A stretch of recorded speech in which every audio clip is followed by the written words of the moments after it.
अचानकमार अमरकंटक मध्य भारत का एक अत्यंत महत्वपूर्ण अंतर्राज्यीय यानी इंटरस्टेट आरक्षित क्षेत्र है जो छत्तीसगढ़ और मध्य प्रदेश राज्यों में फैला है। वर्ष 2005 में इसे बायोस्फीयर रिजर्व घोषित किया गया और 2012 में इसे यूनेस्को के world network of biosphere reserve में शामिल किया गया।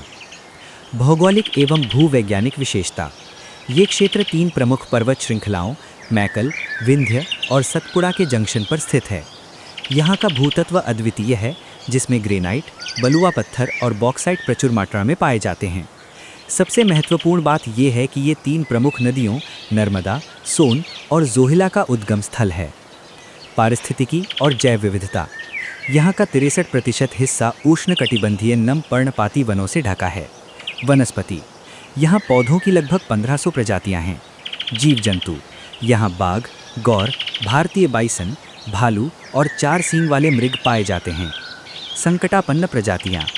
एशियाई सफ़ेद पीठ वाला गिद्ध, सारस्क्रीन और सेक्रेड ग्रोव बुश फ्रॉग जैसी दुर्लभ प्रजातियाँ यहाँ सुरक्षित हैं।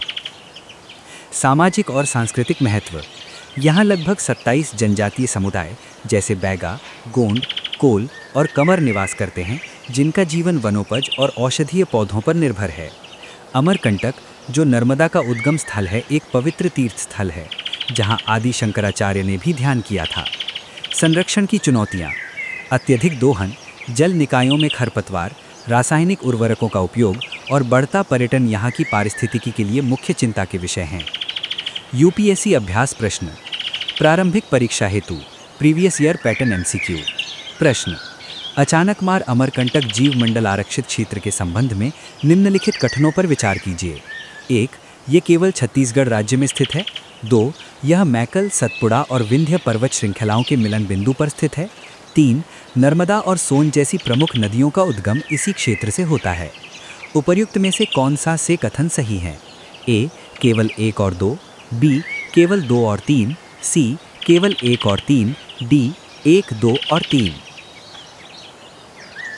मुख्य परीक्षा हेतु प्रश्न। अचानकमार अमरकंटक जीव मंडल आरक्षित क्षेत्र न केवल अपनी जैविक विविधता के लिए बल्कि मध्य भारत की जल सुरक्षा के लिए भी महत्वपूर्ण है। इस कथन का आलोचनात्मक विश्लेषण कीजिए। 150 शब्द।